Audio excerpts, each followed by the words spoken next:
নমস্কার বন্ধুরা, হাসি খুশি রান্নাতে আপনাদের সবাইকে স্বাগত। আজকে আমি আপনাদেরকে কাঁচা আমের আমসত্ত্ব বানিয়ে দেখাবো। পাকা আমের আমসত্ত্ব তো সবাই বানায়, আমি এবারে কাঁচা আমের আমসত্ত্ব বানিয়েছি, সেটাই আপনাদের সঙ্গে শেয়ার করব। ভিডিওটা প্রথম থেকে শেষ অবধি দেখবেন, ভালো লাগলে অবশ্যই চ্যানেলটিকে সাবস্ক্রাইব করবেন, লাইক আর শেয়ার করে দেবেন।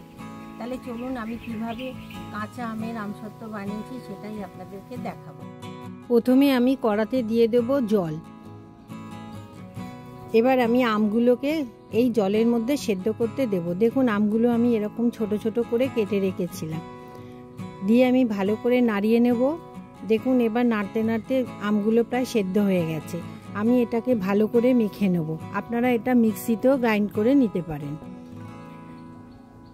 আবার আমি কড়াতে সামান্য জল দিয়ে দেবো, আর দিয়ে দেবো পরিমাণ মতো চিনি। যেটুকু চিনির দরকার আপনারা সেটুকুই দেবেন, দিয়ে ভালো করে নাড়িয়ে নেবেন, নিয়ে একটা চিনির রস তৈরি করে নেবেন।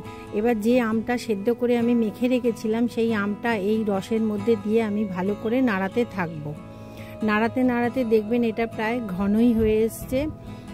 এরপর ওপর থেকে দিয়ে দেবো চিলি ফ্লেক্স আর বিট নুন আর নুনটা সামান্যই দেবেন, বেশি দেবেন না।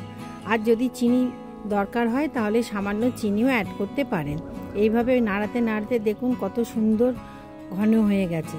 এবার আমি একটা পাত্রে খানিকটা ঘি নিয়ে নেব, নিয়ে ভালো করে ঘিটা পাত্রের মধ্যে মাখিয়ে নেব। এরপর এই মিশ্রণটা এর মধ্যে দিয়ে ভালো করে, যেমন করে আমসত্ত্ব দেয় ঠিক সেরকম করে এটা পাতলা করে আমি থালার মধ্যে পেতে নেব। রোদে আমি শুকোতে দিয়েছিলাম, দেখুন কত সুন্দর শুকিয়ে গেছেন। এবার আমি এটাকে ভালো করে একটা ছুরি দিয়ে প্রথমে কেটে নেব, তারপর আস্তে আস্তে করে এটাকে আমি তুলে নেব।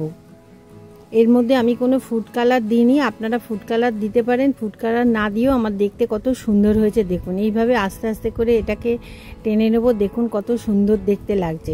এবার একটা ছুরি দিয়ে আমি চৌকো চৌকো করে কেটে নেব।